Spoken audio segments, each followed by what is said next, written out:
दिन होगा भी नहीं, पिछले कुछ दिनों से खाद के संकट की बात चल रही है। खाद की वस्तुस्थिति, कितनी खाद है, कहाँ अंतरण केंद्र है, इनकी जानकारी आपको दी जाएगी। उसके अलावा ये भी आपने देखा होगा कि भारत भर में नरवाई पराली जो भी कहते हैं ऐसे, इसको जलाने के दुष्परिणाम के प्रति बातचीत की जा रही है। इससे निपटने के उपाय और उस पर क्या दंडात्मक प्रावधान है, उनकी जानकारी आपको दी जाएगी। इसके अलावा बीज के बारे में बताएंगे और राजस्व अभियान 3 स्टार्ट हो चुका है। इसमें नामांकन, बंटवारा, सीमांकन, अभिलेख दुरुस्ती, रास्ते का चयन, ई-केवाईसी, आधार से इस तरह से फार्मर रजिस्ट्री, ढेर सारे विभाग सम्मिलित किए गए। हमेशा नामांकन, बंटवारा, सीमांकन 3 रहते थे इससे पूर्व के राजस्व अभियान में। इस बार और उसको विस्तृत बनाया गया, उसके बारे में मीटिंग साथ जानकारी देंगे। सबसे पहले मैं खाद से स्टार्ट करता हूँ। डीजी साहब, खाद के बारे में सारी स्थिति बताइए। धन्यवाद सर। और आज की इस प्रेस वार्ता में आए सभी पत्रकार बंधु, आप लोगों ने बहुत सहयोग किया है। और भिंड का जो परसेप्शन था कि हर बार सबसे वायलेंट जिला माना जाता था, जब भी क्लासेस का समय था, जैसा कि आपको पता है क्रैक पॉइंट अपने यहाँ नहीं है। और रबी सीजन में जो अक्टूबर से नवंबर तक का ये एक पीक सीजन रहता था, जिसमें सरसों का रकबा, जैसा कि आपको पता है कि पूरे मध्य प्रदेश का लगभग 25% सरसों अपने भिंड जिले में उगाया जाता है। तो उसकी तैयारी के लिए अक्टूबर का प्रथम वीक से लेके और नवंबर के 15 नवंबर तक बड़ा एक क्रूशियल समय रहता था।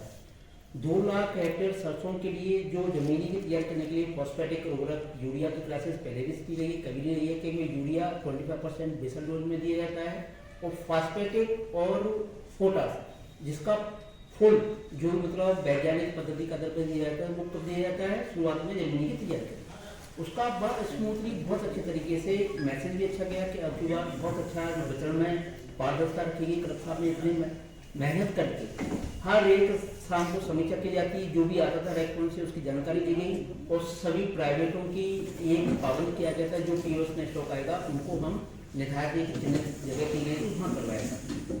दीपावली के बाद से 2 सप्ताह का समय ऐसा है कि सरसों का 2 लाख रकबा जो हेक्टेयर का था वो पूरा कंप्लीट हो चुका था। बहुत अच्छे से उसका वितरण भी अच्छे से कराया गया।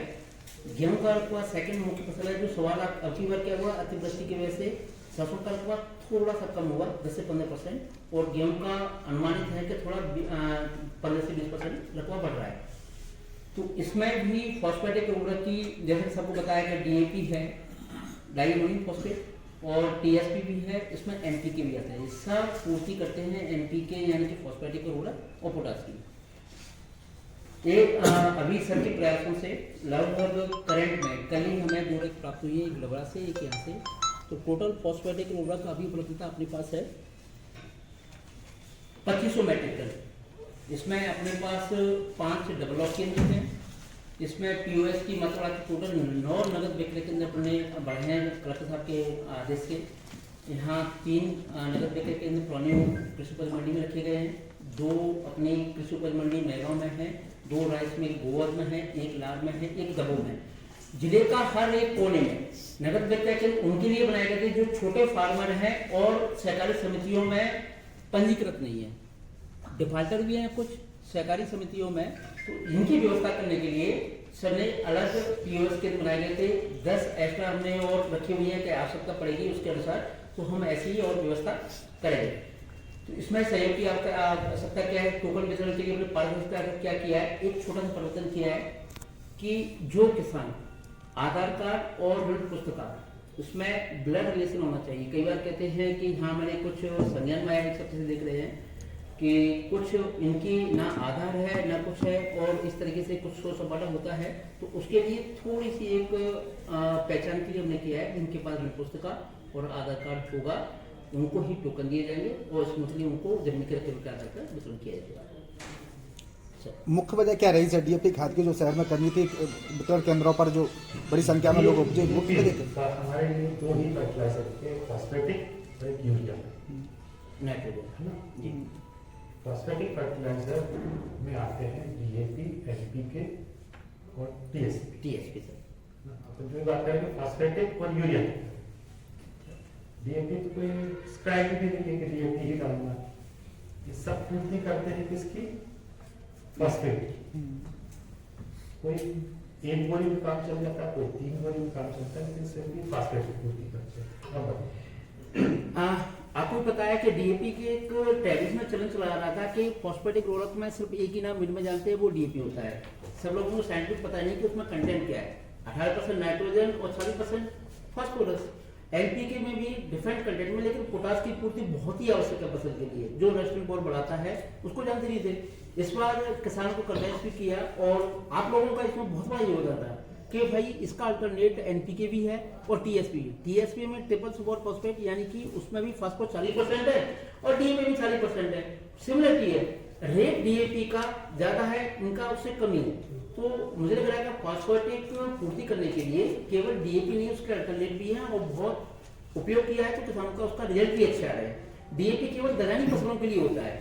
यहाँ टैरिफ में चला रहा है तो डीएपी की मांग करते हैं, उसकी वजह से ऐसी स्थिति निर्मित हुई। सब लोगों को कन्वेंस भी कर रहे हैं और शांतिपूर्वक बताने का प्रयास किया है। पर्याप्त मात्रा अपने पास है, कल से वितरण चालू होगा। यूरिया अपने पास आगे तक दिसंबर तक भी पर्याप्त मात्रा में बता दिया आपने कितना उपलब्ध है? मैं से बता रहा हूँ, फॉस्फेटिक उर्वरक अपने पास 2500 MT पूरे जिले के अंदर है और यूरिया अपने पास 6560 MT। तो यूरिया की 25% लगता है। पहले ये सिंचाई है कि उसके बाद उपयोग होगा, पर्याप्त मात्रा अपने पास है। एनपीके भी अपने पास 1500 मेट्रिक टन है। तो ये डेटा आप नोट भी कर सकते हैं और अच्छे से उसे प्रकाशित हो जाएगा। मतलब कितने टन की और आवश्यकता शहर में सर, ये आकलन हो चुका है अभी तक किसानों के लिए? मैं बिल्कुल बताना चाहूंगा आपको। मैं अनुमान लगा रहा हूँ 1,25,000 हेक्टेयर जो गेहूं का रकबा बचा हुआ है। दलहन का बहुत माइनर रकबा है अपने यहाँ, 5000 हेक्टेयर में ही सब कुछ आ जाता है। तो इसमें से 85% की गेहूं की बुआई और उसकी तैयारी के लिए पूर्ति हो चुकी है। 15% मैं मानता हूँ 2,500 से 3,000 मेट्रिक टन फॉस्फेटिक उर्वरक की आवश्यकता है, जिसमें से 1,000 की अपनी पूर्ति हो चुकी है कंटिन्यूस, और उसके बाद उसकी पूर्ति करवा देंगे। रैक पॉइंट भिंड में बनाने के लिए कोई कवायद चल रही है क्या? सर ने प्रयास किया है, सबके अथक प्रयासों से, और भोपाल लेवल स्तर पर बात हुई है। इसकी पूरी एक जो प्रावधान अनुसार प्रपोजल है वो जाना है। अभी आकस्मिक व्यवस्था के लिए पूरी सबसे प्रायोरिटी प्रशासन की थी, जिला प्रशासन के किसान की जो बुआई है उसकी पूर्ति हो जाए। उसके बाद विदिन 15 दिन के बाद एक प्रपोजल तैयार करने के लिए जो और जिन्होंने किया है उनसे और मांग करने के बाद शासन को भेजेंगे। और मुझे लग रहा है कि सोने में निर्धारित किया गया है सबके माध्यम से, अभी निर्धारित नहीं किया और चयन कर लेंगे उसके बाद निर्देश जाएंगे कहाँ उपयुक्त रहेगा। रैक के लिए क्या नियम क्या रहते हैं? वो हमारे हाथ में नहीं है, तो हम पर जो भी अवेलेबल स्थान है सारे का प्रपोजल भेजें, उनमें से रेलवे जो चयन कर ले। ये है कि लगभग 50 से 60,000 बैग एक बार में आते हैं, तो उसके प्रॉपर वे में स्टोरेज के लिए इतना पर्याप्त स्थान और होना चाहिए, तब वो रैक का प्रपोजल पास होता है। तो इसी के चयन में पूरा प्रशासन लगा हुआ है, आगे इस पर बहुत तेजी से करते हैं। ये आपको मुख्य फसल के रूप में जो कि सरसों थी उसकी ऑलमोस्ट 99% तक पूरी बुआई और कंप्लीट हो चुका है। गेहूं के लिए 1,25,000 हेक्टेयर, यानी कि एक हेक्टेयर में 1 कुंटल की बीज की साइंटिफिक तरीके से आवश्यकता होती है। पूरे जिले में क्या है कि भी ओपन क्वालिटी वैरायटी है, इसका 60% नया बीज उपयोग करते हैं और ज़्यादातर किसान जो अच्छी ग्रेडिंग कर लेते हैं वो 40% यूज अपना ही करते हैं।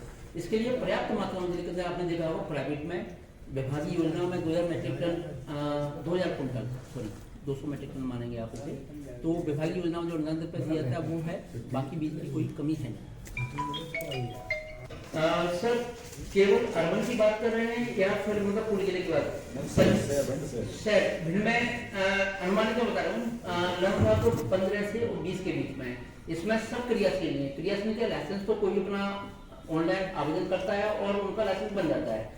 लाइसेंस उर्वरक के लिए क्या रहता है कि लाइसेंस बनने के बाद उसमें एक MFS ID जनरेट होती है, GST नंबर कंपलसरी होता है। उसके बाद MFS ID जनरेट होने के बाद फिर उनको वो फार्म जो अगर थोक का है तो कंपनी देती है और रिटेल का है तो जिसका वो फार्म थोक व्यक्ति का लगा है उसके आधार पर उनको प्रोडक्ट तैयार किया जाता है। तो पंजीयन ऑनलाइन पोर्टल की बात करें तो अपने पास भिंड में लगभग 50 से ज्यादा हो जाएंगे। क्रियाशील मैक्सिमम 8 या 9 है, रिटेल और थोक विक्रेता अर्बन की बात करें। बीज का भी पंजीयन बीज में क्या रहता है कि वो फार्म और POST को बात कर लेती, इसमें गवर्नमेंट का कोई प्राइस निर्धारित नहीं रहता है, जो नहीं रहता है गवर्नमेंट का जो सर्टिफाइड है और एक टीयर की प्राइवेट कंपनियां अपना जनरेट करती है, अपने विश्वास से बेचती हैं। नमूना सैंपलिंग सबकी होती है, चाहे वो प्रमाणीकरण हो या टीआर हो। तो इसमें सर केवल थोक और रिटेल ऐसा बीच नहीं होता, केवल लाइसेंस जारी होता है, उसका भी लोकसभा के माध्यम से किया जाता है। लाइसेंस लेने वाले होते हैं, बिजनेस करने वाले बहुत कम है। लाइसेंस क्या होता है कि पड़ोसी ले लिया, मैंने लाइसेंस ले लिया, 1000 रुपए का चार्ज लगता है, वो लाइसेंस दे देते हैं। उनको बीज या पूंजी की वजह से या कुछ अनुभव नहीं होता है, तो ऐसा भी देखा गया है। क्रियाशीलता भी देखें तो यहाँ से ग्वालियर रोड आपने देखा होगा 10 से 12 जो दुकानें खुली हैं, इसमें प्राइवेट का और गवर्नमेंट का बहुत ही नामात्रों के लिए प्रमाणित कोई बेचा नहीं सर। ज्यादातर मार्केट में टीएलबी ही बिकने के लिए उपलब्ध है। जांच करा ले, अगर बगैर लाइसेंस के कर रहा है ऐसी जानकारी आप हमें दीजिए, डीडी साहब को दीजिए, एडीएम साहब को दीजिए, जांच कराएंगे। कोई कर रहा है निश्चित रूप से कार्रवाई करेंगे।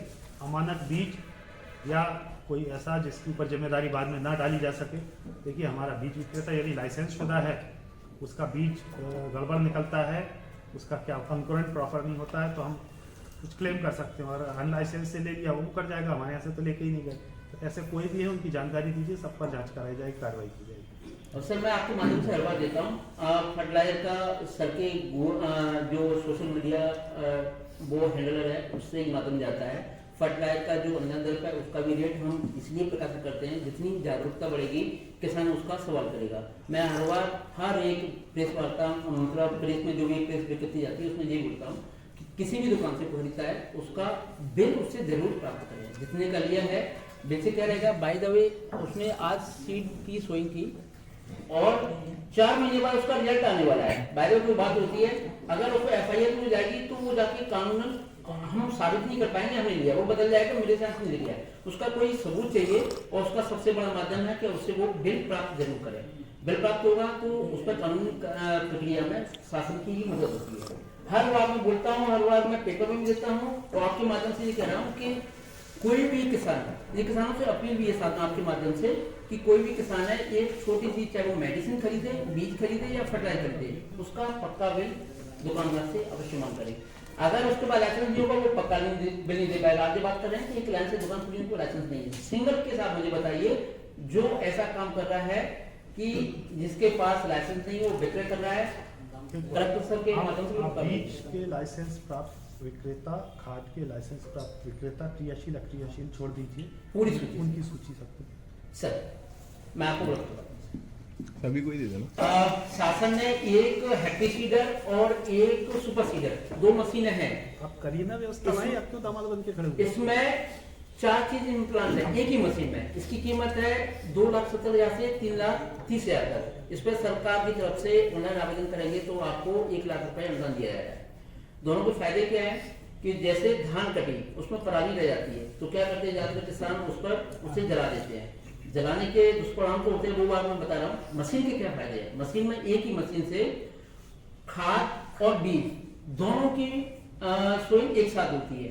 तीसरा विषय उसमें क्या है, रोटावेटर है जो आपकी पराली है उससे रोटेट करता जाता है। हैप्पी सीडर में वो आगे काटता है और उसके ऊपर मल्ची के रूप में फैला देता है। तीसरा उसमें पीछे पाटा बोलते हैं देसी भाषा में, लेकिन वो रोलर वो लेबलिंग बहुत अच्छे से करता है। और चौथा उसमें इम्प्लांट है क्या, डिस्क फरो जो हैरो चलाते हैं अपन, एक ही मशीन में 4 चीज इम्प्लांट है। गजब की मशीन है। मतलब उसका जो अभी प्रमोशन के रूप में सरकार 1 लाख रुपए क्यों अनुदान दे रही है कि आपकी टाइम कंज्यूमिंग बहुत कम हो जाती है, उससे एक समय में समय बचता ही है और उससे जो बुआई होती है उससे मैच्योरिटी में यील्ड में भी 10 से 15% का रिजल्ट वैज्ञानिक आधार पर ऐसे अनुमानित किया गया है। और जो जीवाश्म की कमी जैसे कह रहे हैं, केमिकल फर्टिलाइजर अपनी जमीन में बहुत ज्यादा दे रहे हैं, उससे जीवाश्म ऑर्गेनिक कार्बन उसकी कमी हो रही है, वो उससे जीवा पूरी मिट्टी को एक मृदा सुधार के रूप में उसका उपयोग किया जा रहा है। इसमें शासन की तरफ से अगर उस मशीन से किसी विभाग की तरफ से उस मशीन से सीधे बुआई करता है धान की उसमें तो 1650 रुपए हम अनुदान दे रहे हैं किसान को। इसका भी दर निर्धारित किया गया है। जनरली सीडर से 250 रुपए पर बीघा लगता है, हमने 400 रुपए मतलब एक मशीन में क्या वो वही मशीन होती है वो किराया भी लगता है। तो 12 गांव का चयन किया गया। इसमें गोवध का क्षेत्र सबसे ज्यादा है, जो धान का एरिया है वो आलमपुर। इसमें अगर हैप्पी सीडर या सुपर सीडर इससे बुआई करते हैं 1650 रुपए हम अनुदान देंगे और उसके फायदे के सामने है। दूसरी बात आती है कि इसमें जो पराली जलाते हैं उस पर शासन की तरफ से भी फाइन और प्राथमिकी दर्ज करने के जो निर्देश है, सर ने आदेश भी निकाला है। इसमें एक हेक्टेयर पर एक किसान अगर एक पहली बार ऐसी कोई गलती करता है, अज्ञान काम करता है या किसी कारण से करता है तो 2500 रुपये है, अगर रिपीट करता है तो 5000 रुपये और उस पर प्राथमिकी दर्ज करने के भी निर्देश है। इसका कड़ाई से पालन करने के लिए सभी एसडीएम साहब को कलेक्टर साहब ने निर्देश दिया है। हम एग्रीकल्चर के भी आरईओ को और ग्राम पंचायत के जो सचिव हैं गांव लेवल पर, विलेज लेवल पर इसके प्रचार में लगे हुए हैं और आगे इसका जल्दी रिजल्ट भी सामने आएगा। अभी जुर्माना अभी किसी ने नहीं हुआ, क्योंकि सब पराली जलाने की घटना पिछले 10 दिन के अंदर की है, तो जुर्माना किसी ने नहीं, मगर 9 प्रकरणों में नोटिस गए। 50% या 1 लाख रुपए जो भी कम हो वो सब्सिडी है। तो अगर 2 लाख वाली मशीन दे रहा है तो 1 ही लाख में पड़ेगी। तो इसकी मैन्युफैक्चरिंग गवर्नमेंट पंजीकृत थे, बहुत पुराने थे, लेकिन 34 से एक्टिवेट है और सब पर ये कि जो मशीन है, जो इनोवेटिव मशीन है, वो रखवाने का प्रयास किया जा रहा है। प्राइवेट अपने पास 5 मशीनें हैं, 14 आवेदन स्वीकृत हो चुके हैं। उनका इन लग रहा है सर विदिन 1 वीक में क्लियर हो जाएगा और आगे भी आवेदन अभी पोर्टल खुला हुआ है। जिनके पास 50 हॉर्स पावर से अधिक का ट्रैक्टर अगर पंजीकृत है वो इस मशीन के लिए अपना आवेदन अप्लाई कर सकता है और 1 लाख रुपए का अनुदान लेके। और हम मुझे लग रहा है कि विभागीय योजनाओं में नहीं, अपने और पास के गाँव में से भी एक सीजन में अपनी कीमत को निकाल सकता है। 2000 रुपए पर हेक्टेयर तो उसका किराया ही मिल रहा है। अगर 5 किसान भी अपना बुआई करवाते हैं, समय भी बच रहा है और जल्दी, जैसे कि किसी कारणवश से धान का लेट हो गया या बाजरा काटने में जो हार्वेस्टिंग में समय लगता है, आपको 1 दिन में ही सारा का सब कुछ, खाद का भी हो जाएगा, बीज का भी हो जाएगा, लेवल भी हो जाएगा और उसकी जो जर्मिनेशन परसेंट है वो भी उससे बढ़ रहा है। वो बात ये है कि आप सबके मन में पिक्चर बनी हुई है कि खेत बिल्कुल साफ हो जाए तब हम बोनी करें। ये गलत है। खेत को साफ करने की जरूरत ही नहीं। जो अवशेष है उनके रहते हुए बोनी करिए। यही एफपीसीएल का तो यही एफपीसीएल का बहुत बड़ा सिद्धांत है कि आपको क्या जरूरत है एकदम बिल्कुल क्लीन मिट्टी वाला खेत दिखाने की। आपको जो नरवाई है उसी के भीतर आपको बोनी करनी है और वो आपको मल्चिंग का काम करेंगे। उससे आपके खरपतवार भी नियंत्रित होगी, जमीन का जो कार्बन कंटेंट है, जो कार्बनिक मात्रा की कमी हो रही जमीन में, वो भी उससे बढ़ेगी। सुपर सीडर में थोड़ा ये है कि वो उसको दबा भी देता है मिट्टी में, तो आपको जो सफाई देखने की अपनी आंखों को आदत है, सफाई दिखती है सुपर सीडर में, लेकिन ज्यादा फायदेमंद है हेल्दी सीडर है। सर ये फोटो है, अभी सुपर सीडर से एक सोइंग की गई थी। वैसे जर्मिनेशन जैसे आप सीडर से करते हो 7 से 8 दिन लगते हैं, 4 दिन में इतना अच्छा जर्मिनेशन हुआ है। आप इसका फील कर दे सकते हो गोबर में। आप देखिए ये हमारे ब्रांड एम्बेसडर बनेंगे, प्रचार करेंगे, इनका पेपर वही खुद किया प्रचार प्रसार करेंगे। तो आपका मोबाइल मत घुमा देना बस। ये सब चीजें ग्रुप में डालो, आप इनको दीजिए, इनको देंगे आप जी। तो जितनी का वाली बात 3.0 प्रारंभ किया है, जो 15 नवंबर से लागू हो गया है। ये 15 दिसंबर तक चलेगा। इसके दौरान 15 अक्टूबर के दिन जो पेंडिंग केसेस थे उनका 100% निराकरण किया जाएगा। इसमें नामांतरण, बंटवारा, सीमांकन, अभिलेख, रजिस्ट्री, परंपरागत रास्ते, नक्शा बटांकन, आधार से खसरा लिंकिंग और EKYC, इसके अलावा आधार सीडिंग, PM किसान ये जिनकी नहीं है ये युद्ध स्तर पर की जाएगी और 100% किया जाएगा। पहले राजस्व महाअभियान 1.0 और 2.0 भी किया गया था, जिसमें जिले का प्रदर्शन काफी अच्छा रहा था। अब ये स्थिति पूरे प्रदेश में चालू हुआ है। अभी हम लोगों का अलग अलग उसमें बीच में अपनी रैंकिंग है, किसी में 15 है, किसी में 16 है, 55 जिलों में, किसी में 20 है, 22 है, ऐसे करके है। तो जो ये सभी चीजों में टारगेट अपन लोगों को मिल गए हैं, वो टारगेट के हिसाब से हम लोग काम करेंगे और 15 दिसंबर तक ये अभियान है, उसमें पूरा काम करेंगे। उसके बाद जब अभियान खत्म होगा तो एक बार फिर हम उसकी जानकारी सब लोगों को देंगे। कितने सर केस कितने अपने दिन पे निराकरण करना है टारगेट में? 3850 नामांकन है ये जो 15 अक्टूबर तक लंबित थे। इन 3850 को हमारा टारगेट बनाया गया है। 15 दिसंबर तक सबको 100% निराकरण इसमें टारगेट है और ये कितने पेंडिंग है आज की डेट में और अपनी रैंकिंग क्या है ये सब इसमें दिए हुए हैं। ये भी डलवा देना भाई उस पे। ग्रुप में मैंने ये इसको ये देख के बनाई है ये इसमें कि जैसे नामांकन की समय सीमा होती 1 महीने 15 अक्टूबर तक तो इसलिए उठाए गए हैं कि महाअभियान जिस तारीख को शुरू हुआ 15 नवंबर उस तारीख को इनका 1 महीना हो गया। इसलिए ऐसे प्रकरण जिनका 15 नवंबर को 1 महीना पूरा हो चुका है नामांकन का उनको उठाया गया कि ये हमारा टारगेट है। इसलिए एक अनुरोध ये है कि कई बार किसान आते हैं साहब हमने पटवारी को रजिस्ट्री दे दी है, हमको प्रचार प्रसार करना है कि कोई किसी को रजिस्ट्री ना दे, ऑनलाइन लोक सेवा केंद्र में आवेदन करें। अभी किसी को आपने दे दी है, किसी को आवेदन जमा दिया है, किसी को कर दिया है, तो वो हमारे नजरों में या हमारे रडार पे नहीं आता, क्योंकि हम उसको पेंडिंग बताएं वो कई सालों में तो आज तक आवेदन ही नहीं किया। तो लोक सेवा केंद्र के माध्यम से आवेदन करें तो वो हमें दिखता रहता है कि इसने 3 महीने से नहीं किया, इसने 6 महीने से नहीं किया, तो हम इसकी खिंचाई करते हैं होता है। सभी लोग अपने आप के लिए आदत डालें, पटवारी के भरोसे ना रह के लोक सेवा केंद्र के माध्यम से। हाँ जी, बहुत से लोग आते हैं कई जन सुनवाई में साहब हमें नहीं मिल रही। ये भी बहुत स्पष्ट है कि एक तारीख है 2019 की, क्या तारीख? जुलाई 2019। उसके पूर्व जिनके नाम भूमि स्वामी हक पर जमीन थी उन्हीं को प्रधानमंत्री किसान सम्मान निधि मिल रहा है। उसके पश्चात जिसने जमीन खरीदी है उसको अभी नहीं मिली, लेकिन विरासतन हक में किसी को उसके पश्चात जमीन मिलती है। पिताजी के पास जमीन थी 2019 लेकिन और बाद में हुआ और बच्चे के नाम उसे मिली, लेकिन क्रय की गई जमीन 2019 के बाद नहीं। ज्यादातर हमारे पास लोग आते नहीं मिल रहे, ऐसे ही निकलते हैं जिन्हें 2019 के बाद से मिल रहे। और कुछ इसके बारे में